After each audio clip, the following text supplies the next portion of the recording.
देखिए, जब इस साल की शुरुआत हुई थी, उस वक्त खेसारी ये सोचे भी नहीं होंगे कि साल 2023 उनको इतना ज्यादा रुलाएगा या इस साल वो इतना ज्यादा परेशान रहेंगे।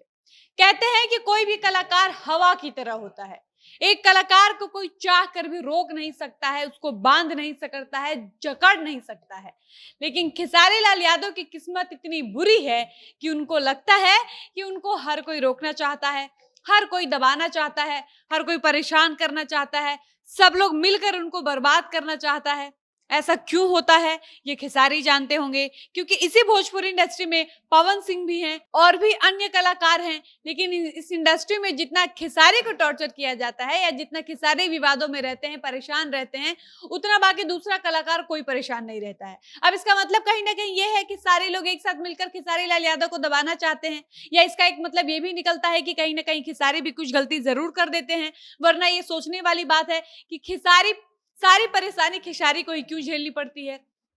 अब हम आपको शुरू से लेकर अभी तक का खेसारी का जितना भी विवाद रहा है इस साल का, वो सब हम आपको आगे की वीडियो में समझाएंगे कि खेसारी अपने किन किन परेशानियों से परेशान रहे हैं, और हम आपको ये भी बताएंगे कि आखिर खेसारी के साथ ऐसा क्यों होता है।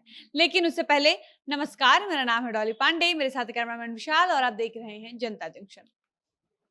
सबसे पहले बात करते हैं हम खेसारी के उस गाने के बारे में जिसका नाम है धमाका हो यारा में 2.0।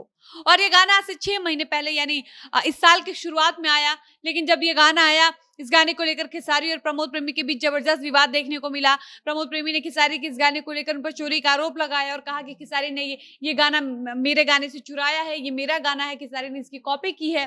फिर क्या, यहीं से विवाद शुरू होता है जो आज तक चलता आ रहा है, और खेसारी का इस साल का विवाद खत्म होने का नाम ही नहीं ले रहा है। इसके बाद खेसारी एक बार विवाद में फिर आ जाते हैं जब वो बीच में अपने किसी इंटरव्यू में पवन को डायरेक्ट इनडायरेक्ट अंकल कह देते हैं।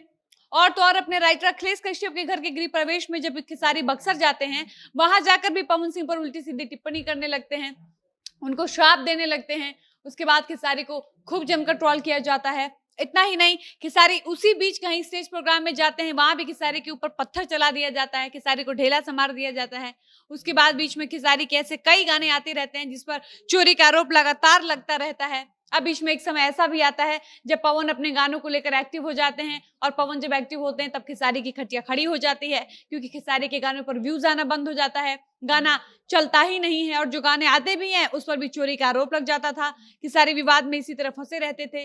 अब ये सब जब होने लगा तो मार्केट में ये चर्चा होने लगी कि खेसारी का मार्केट डाउन हो गया, पवन सिंह खेसारी का करियर खा गए, पवन जब से एक्टिव हुए खेसारी का कोई अता पता ही नहीं है। हालांकि सच्चाई ये थी कि जब पवन एक्टिव हुए थे उस वक्त खेसारी अपने फिल्मों को लेकर व्यस्त थे, वो अपनी फिल्मों पर काम कर रहे थे, इसलिए गानों पर ध्यान नहीं दे पा रहे थे। लेकिन फैंस ठहरे फैंस, वो किसी भी कलाकार को ट्रोल करने का कोई मौका नहीं छोड़ना चाहते हैं। अब ये सब सुनकर खेसारी इतना बौखला जाते हैं कि वो फिर से पवन पर उल्टी सीधी टिप्पणी शुरू कर देते हैं।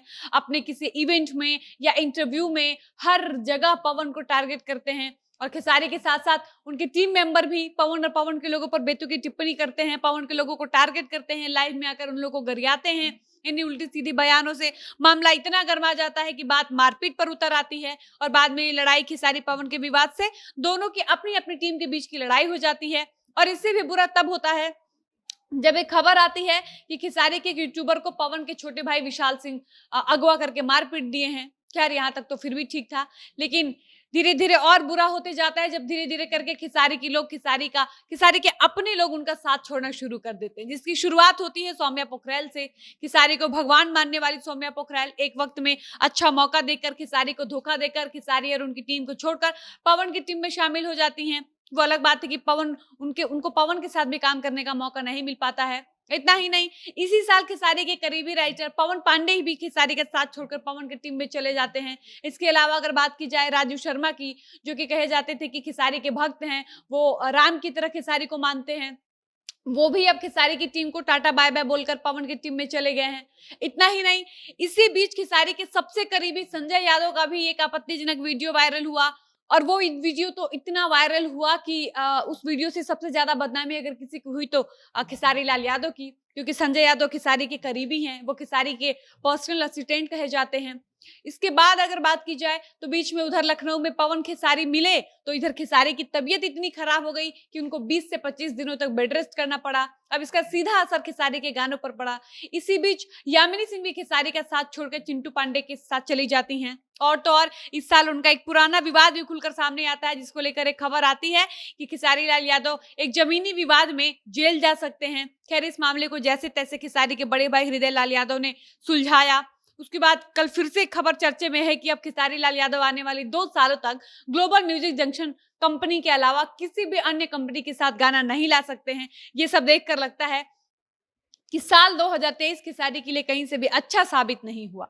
हालांकि इस साल में ऐसा नहीं है कि खेसारी के साथ सिर्फ बुरी चीजें हुई हैं या खेसारी से विवादों के बीच ही रह गया है। इस साल खेसारी कुछ अच्छा काम भी किए हैं, जैसे इसी साल खेसारी की ड्रीम प्रोजेक्ट संघर्ष 2 आने वाली है। खेसारी इस साल लगभग 2.5 करोड़ की गाड़ी लिए हैं।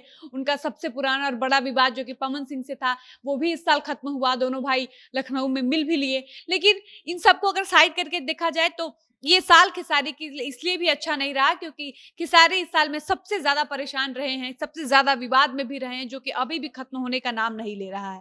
बाकी आपको क्या लगता है, अपने कमेंट बॉक्स में जरूर बताइएगा। फिलहाल वीडियो को समाप्त करते हैं, मिलते हैं नए वीडियो में। धन्यवाद।